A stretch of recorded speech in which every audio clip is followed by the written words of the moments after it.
Assalamualaikum warahmatullahi wabarakatuh. Sahabat fillah rahimakumullah.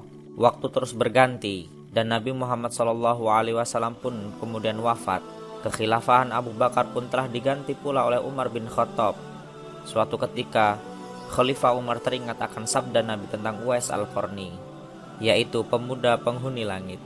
Beliau segera mengingatkan kembali sabda Nabi itu kepada sahabat Ali bin Abi Thalib. Sejak saat itu, setiap ada kafilah yang datang dari Yaman, Khalifah Umar dan Ali bin Abi Thalib selalu menanyakan tentang Uwais Al-Qarni, si fakir yang tak punya apa-apa itu, yang kerjanya hanya mengembala domba dan unta setiap hari.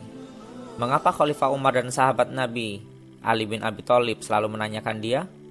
Rombongan khalifah dari Yaman menuju Syam silih berganti membawa barang dagangan mereka. Suatu ketika, Uwais Al-Qarni turut bersama mereka. Rombongan kafilah itu pun tiba di kota Madinah. Melihat ada rombongan kafilah yang baru datang dari Yaman, segera Khalifah Umar dan Ali bin Abi Thalib mendatangi mereka dan menanyakan apakah Uwais Al-Qarni turut bersama mereka. Rombongan kafilah itu mengatakan bahwa Uwais ada bersama mereka. Dia sedang menjaga unta-unta mereka di perbatasan kota. Mendengar jawaban itu, Khalifah Umar dan Ali bin Abi Thalib segera pergi menjumpai Uwais Al-Qarni. Sesampainya di kemah tempat Uwais berada, Khalifah Umar dan Ali bin Abi Thalib memberi salam, tapi rupanya Uwais sedang sholat. Setelah mengakhiri sholatnya dengan salam, Uwais menjawab salam Khalifah Umar dan Ali bin Abi Thalib sambil mendekatkan kedua sahabat Nabi tersebut dan mengulurkan tangannya untuk bersalaman.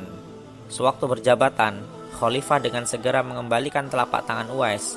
Seperti yang pernah dikatakan Nabi, memang benar, tampaklah tanda putih di telapak tangan Uwais Al-Qarni.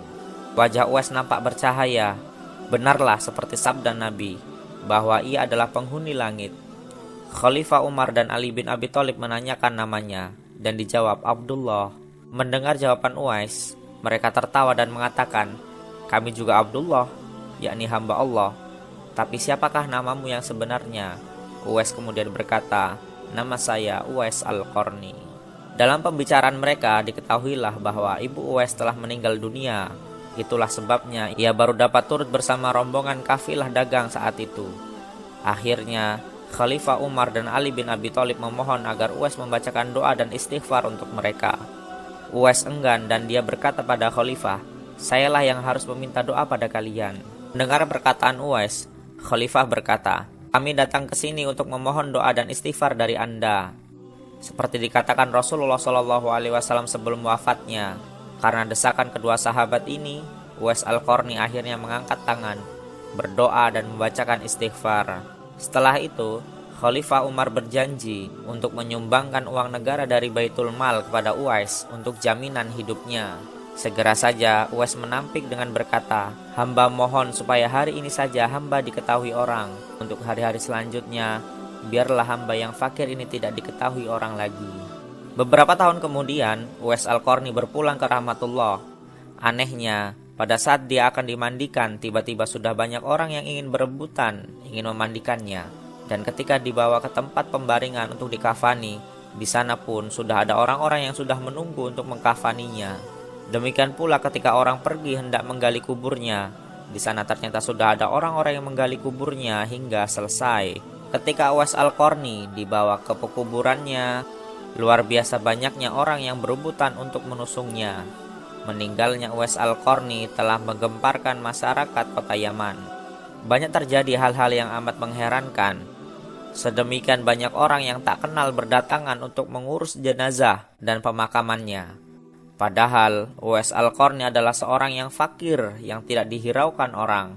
Sejak ia dimandikan sampai ketika jenazahnya hendak diturunkan ke dalam kubur, di situ selalu ada orang-orang yang telah siap melaksanakannya terlebih dahulu. Penduduk kota Yaman tercengang, mereka saling bertanya-tanya, siapakah sebenarnya engkau wahai Uwais Al-Qarni? Bukankah Uwais yang kita kenal hanyalah seorang fakir yang tak memiliki apa-apa, yang kerjanya sehari-hari hanya sebagai pengembala domba dan unta?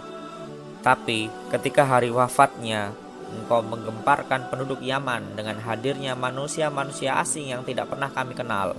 Mereka datang dalam jumlah sedemikian banyak.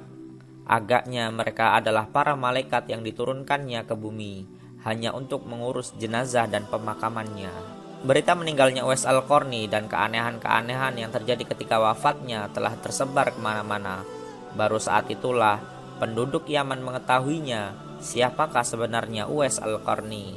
Selama ini tidak ada orang yang mengetahui siapakah sebenarnya Uwais Al-Qarni, disebabkan permintaan Uwais Al-Qarni sendiri kepada Khalifah Umar dan Ali bin Abi Thalib agar merahasiakan tentang dia. Barulah di hari wafatnya mereka mendengar sebagaimana yang telah disabdakan oleh Nabi SAW bahwa Uwais Al-Qarni adalah penghuni langit. Begitulah Uwais Al-Qarni, sosok yang sangat berbakti kepada orang tua, dan itu sesuai dengan sabda Rasulullah SAW ketika beliau ditanya tentang peranan kedua orang tua.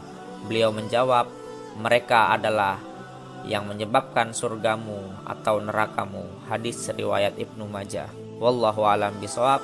Semoga bermanfaat. Assalamualaikum warahmatullahi wabarakatuh.